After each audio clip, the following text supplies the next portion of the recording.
Hello मेरे प्यारे बच्चों, कैसे हैं आप? आई होप आप बहुत अच्छे होंगे और अपनी जो तैयारी है उसको बहुत अच्छे से कर रहे होंगे। आज हम बात करेंगे अध्याय 1 जो चल रहा है हमारा संख्या पद्धति, उसमें उदाहरण नंबर 10 की। उदाहरण नंबर 10 में हमें क्या पूछा है, चलिए आइए देखते हैं और उदाहरण नंबर 10 को हल कर लेते हैं। उदाहरण नंबर 10 की अगर मैं बात करूं तो 1/7 और 2/7 के बीच एक अपरिमेय संख्या हमें ज्ञात करनी। इससे पहले हमने कुछ उदाहरण देखे हैं या उदाहरण किए हैं जिसमें हमने परिमेय संख्या जरूर ज्ञात करी है। इस प्रकार की संख्याओं के बीच हमने क्या ज्ञात करा है, परिमेय संख्या ज्ञात करी। यानी दो परिमेय संख्याएं हैं जिनके बीच हमने परिमेय संख्या जरूर ज्ञात करी लेकिन अपरिमेय संख्या ज्ञात नहीं करी है। तो इस वाले उदाहरण में हम क्या ज्ञात करेंगे, अपरिमेय संख्या ज्ञात करेंगे। अब अपरिमेय संख्या होती क्या है, जिसे p/q के रूप में हम नहीं लिख सकते हैं, है ना। ऐसी संख्याएं होती हैं जिनमें ध्यान क्या रखना पड़ता है, यदि वो दशमलव रूप में भी हो तो उसमें अंक की जो है पुनरावृत्ति, जैसे मान लो कि यहाँ पे अगर मैं बता रहा हूँ आपको तो 13 पुनरावृत्ति हो रही है ना। दशमलव रूप में यदि पुनरावृत्ति नहीं होती हैं तो फिर वो किस में चली जाती हैं, अपरिमेय में चली जाती है। तो आइए हम हल करते हैं और सीखते हैं, कुछ निष्कर्ष इसमें निकलेंगे, वो भी मैं आपको बताऊंगा कि हम किन्हें अपरिमेय कहेंगे। इससे पहले अपरिमेय वाला कॉन्सेप्ट हमने एक बार क्लियर कर लिया है, फिर भी वापस हम इसमें एक बार और उस चीज को समझेंगे। अध्याय 1 चल रहा है हमारा संख्या पद्धति, नंबर सिस्टम चल रहा है, जिसमें हम 1/7 और 2/7 के बीच एक अपरिमेय संख्या क्या करेंगे, ज्ञात करेंगे। तो सबसे पहले हमें क्या कर लेना है, हल लिख लेना है। क्या लिख लेना है, हल लिखेंगे, फिर लिखेंगे हम दी गई संख्या।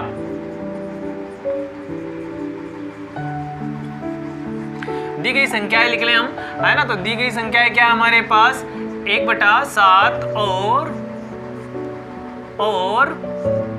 2/7।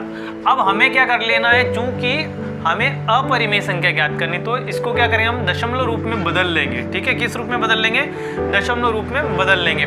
तो यहाँ मैं क्या करूँगा, 1 और 7 का डिवाइडेशन कर लूँगा, 1 और 7 का, यानी 1 में 7 का डिवाइड कर दूंगा तो क्या मिलेगा मुझे, 0 यहाँ पे हो जाएगा, 1 टाइम जाएगा ये, है ना। देखो दशमलव का यहाँ पे 0 लग जाएगा, 1 टाइम जाएगा, कितना बचा यहाँ पे, 3 बचा है। यदि आपको इस प्रकार से यदि समझ में नहीं आया तो आप अलग से करके भी देख सकते हैं उसको। ठीक है, तो यहाँ पे 3 बचा, अब ये हो जाएगा आपका 30, 7 चौके 28, कितना हो जाएगा 28, 2 बचा, 7 दूना 14। ठीक है, आगे भी इस प्रकार से संख्या जो है चलती जाएगी। इसी प्रकार से आपको क्या करना है, 2/7 जो है हमारा, उसका भी क्या निकाल लेना है, दशमलव प्रसार कर लेना है या दशमलव रूप निकाल लेना है। तो यहाँ पे भी क्या आएगा, 0 अब यहाँ पे क्या हो जाएगी आपका, यहाँ पे है तो 0 लगेगी, 20 बन जाएगा, तो 7 दूना 14।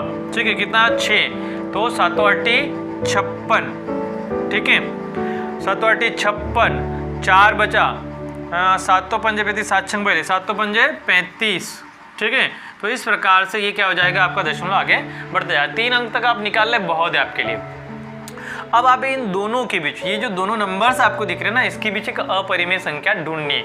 अब यहाँ पे ध्यान रखना है कि जो 2 नंबर्स हैं आपको यहाँ पे जो दिख रहे हैं, इसके बीच बहुत सारी अपरिमेय संख्या होती है। जैसे परिमेय संख्याओं के बीच बहुत सारी अनंत परिमेय संख्या होती है, उसी प्रकार से किन्हीं भी 2 परिमेय संख्याओं के बीच में भी बहुत सारी अनंत अपरिमेय संख्याएं भी होती हैं। तो यहाँ से यदि आगे बढ़ना चाहें, देखिए यहाँ से मैं इसको आगे बढ़ा के आपको बताता हूँ। कोई सी भी एक लिखनी है हमें, मैं आपके लिए थोड़ी ज़्यादा लिख देता हूँ, कोई सा भी एक आप उसमें से लिख सकते हैं। 142 से आगे अगर हम बढ़ते हैं, है ना, तो मान लो कि कोई एक ऐसी संख्या यहाँ पे आ रही होगी जो 150, यानी 0 से चलेंगे हम, 0.150 होगी। आगे जाए 0.160 हो सकती है, 61 हो सकती है, 0.163 हो सकती है, 0.171 हो सकती है, बहुत सारी हो सकती है। अब ये तो मैंने 3 नंबर का लिख दिया, एक अंक आपको। अब इसको हम क्या करेंगे, अपरिमेय में कैसे बदलेंगे। तो अपरिमेय में क्या होता है, यहाँ के जो नंबर्स हैं उसमें जो रिपीटेशन होता है उसमें गैप बढ़ता जाता है। यदि गैप बढ़ता जाएगा तो फिर उसको हम किस रूप में नहीं ले सकते हैं, p/q के रूप में नहीं लिख सकते। तो देखिए यहाँ पे हम बनाएंगे तो ये हो जाएगा आपका 500, फिर 5000, यानी ये जो गैप है नंबर्स का ये बढ़ता जाएगा। ठीक है, तो इस प्रकार ये क्या हो जाएगी, आपकी एक अपरिमेय संख्या हो जाएगी। जैसे यदि इसको लिखना चाहे, मैंने पहले ही आपको बता दिया हमें एक लिखना है, पर हम बहुत सारी होती है, बहुत सारी लिख सकते हैं। तो जैसे यहाँ पे हम लिखना चाहें तो है 1 6, फिर 1 1 1, फिर 6, फिर 1 1 1 1 6, 1 1 1 1 1, इस प्रकार से ये चलती जाएगी। तो इस प्रकार से यहाँ पे जो गैप है वो क्या होता जाएगा, बढ़ता जाएगा। तो इस प्रकार से आप बहुत सारे जो हैं क्या लिख सकते हैं, अपरिमेय संख्या लिख सकते हैं। हमें कोई सी भी एक पूछी तो सबसे पहले आपको क्या कर देना बेटा, जो दी गई है वो संख्या लिख लेना, उसको क्या कर लेना, दशमलव प्रसार कर लेना। दशमलव प्रसार करने के बाद बीच का कोई एक नंबर ले लेना, दोनों के बीच का 142 285 के बीच में क्या लिया, 150 ले लिया। 161 आप ले सकते हैं, 162 200, थोड़ा एक और आगे में लिखना चाहो तो यहाँ पे 270 आप ले सकते हैं। इसको भी हम बदल लेते हैं, है ना, जैसे ये भी बदल जाएगी तो इसको बदल लें तो यहाँ पे लिख दूंगा मैं 700, फिर 7000, है ना। तो इस प्रकार से ये आगे चलती जाएगी। तो इस प्रकार से बहुत सारी अपरिमेय संख्याएं हम लिख सकते हैं। आई होप आपको समझ में आया होगा। यदि आपको समझ में आया है तो आपको क्या कर देना है, वीडियो को लाइक कर देना है, और यदि आप मेरे यूट्यूब चैनल पे पहली बार आए हैं तो चैनल को सब्सक्राइब कर दें, बेल आइकन प्रेस कर दें, ऑल नोटिफिकेशन चालू कर दें, ताकि इस प्रकार के हेल्दी वीडियो आपको मिलते रहें। आपका दिन शुभ रहे, आप बहुत अच्छे से पढ़ाई करें। बहुत बहुत धन्यवाद।